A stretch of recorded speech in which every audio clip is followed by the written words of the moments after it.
So back where we left in our last video or our last session.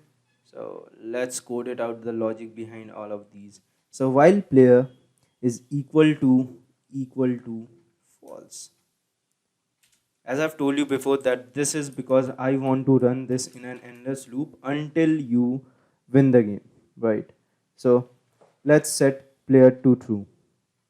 If let's code it out, leaving some spaces just to increase the readability of the code. If player is equal to computer. So if player is equal to computer, so first of all I have to take player from the user. Okay.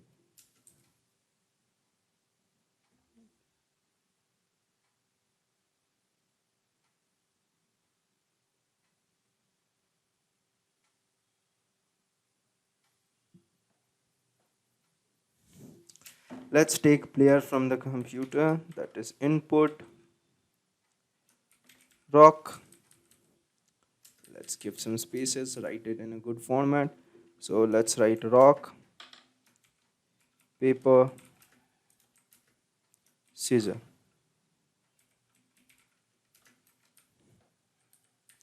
Rock, paper, scissors. So you have to select from any one of these.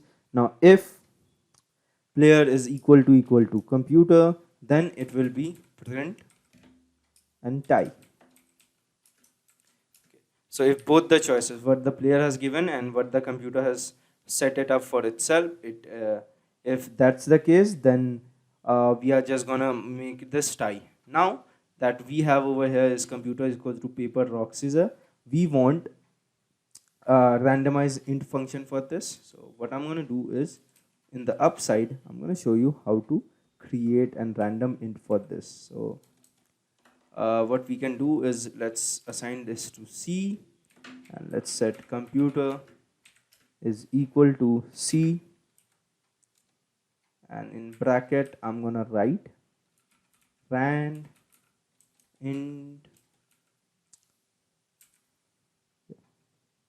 and then I'm gonna write 0 comma 2 and then square bracket. So what I'm doing over here, I am indexing it. So each time let's run it off.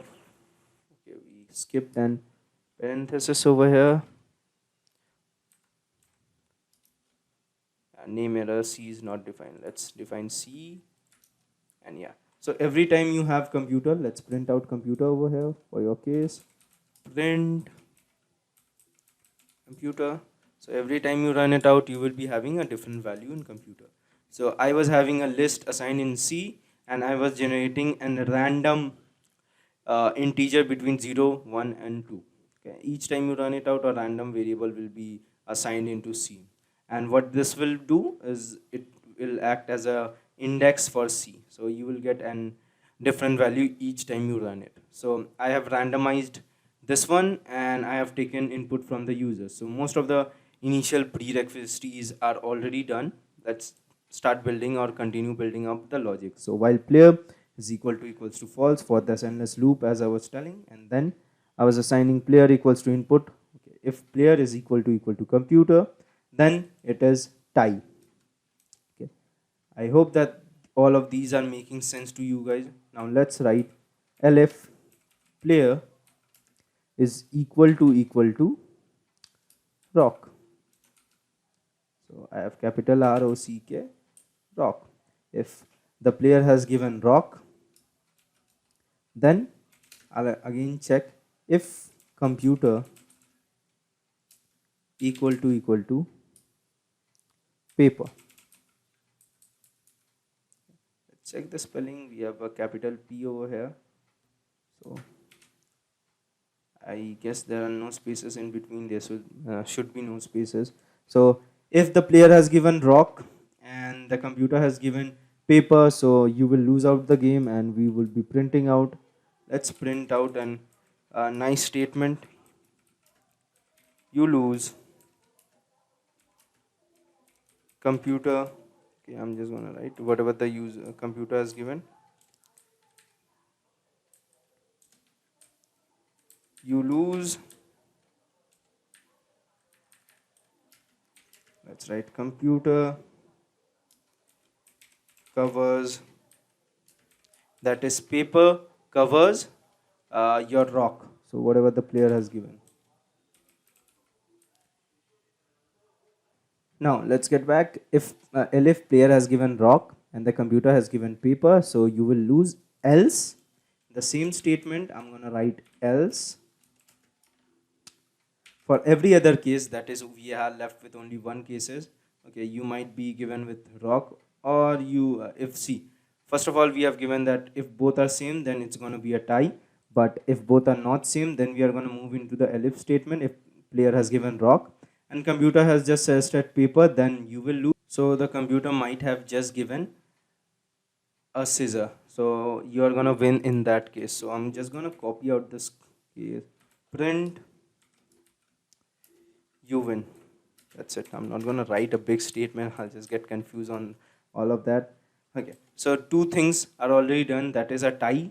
Then elif player is equal to rock. I have two more statements. That is elif player is equal to paper and player is equal to scissors. So let's do it for paper. Elif player is equal to paper, and for that case we are going to have quite the similar kind. So let's copy it out, paste it over here, and let's do the changes.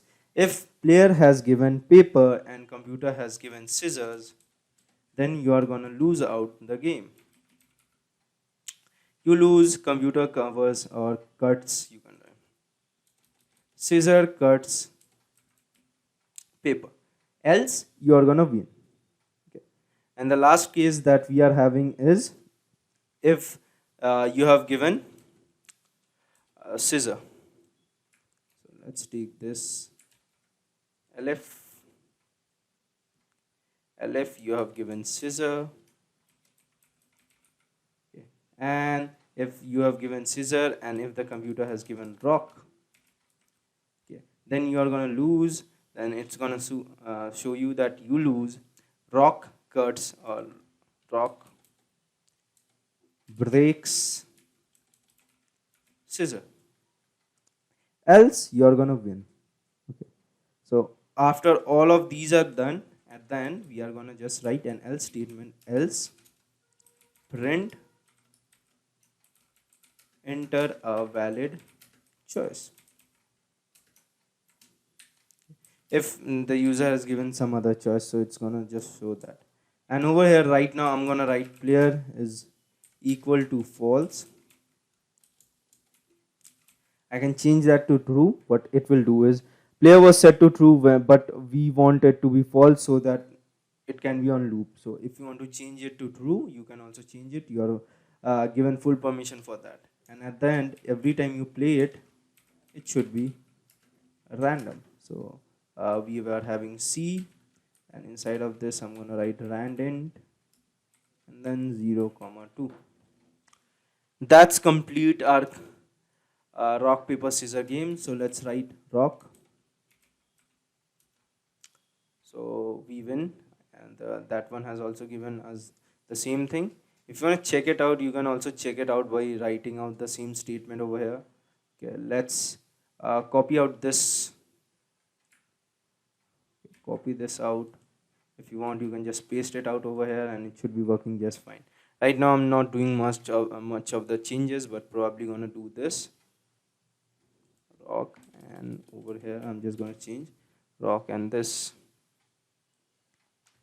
Let's copy this code back again. I'm gonna paste it in every winning situation.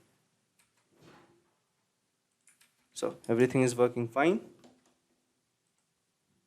Let's interrupt the cell and rerun it.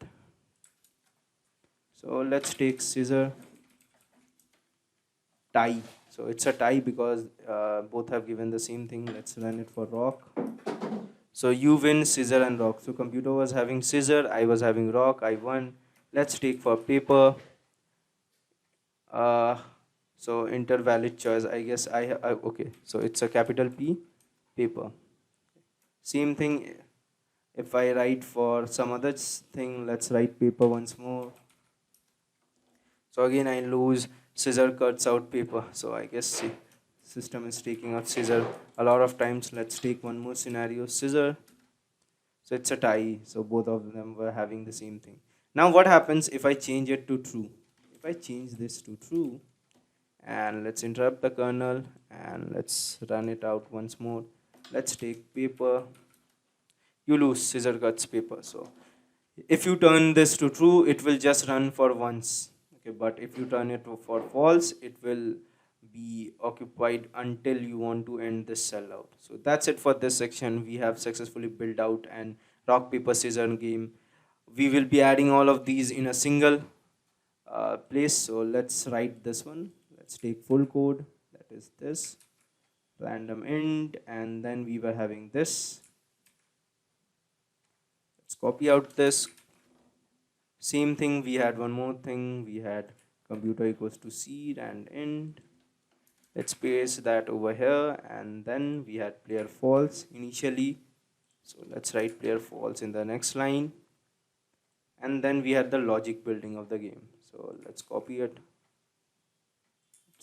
Let's copy it out and paste it over here. So if I run it again, scissor, you win, paper and scissor. Computer was having paper and I was having scissors, so it's a win-win situation. So that's how we have built it out on rock paper scissors game. I hope you enjoyed this session. In our next session we are going to build out our last mini project, that is again a guessing game. So let's jump into our next video. Thank you very much. Hope you are enjoying all the mini projects.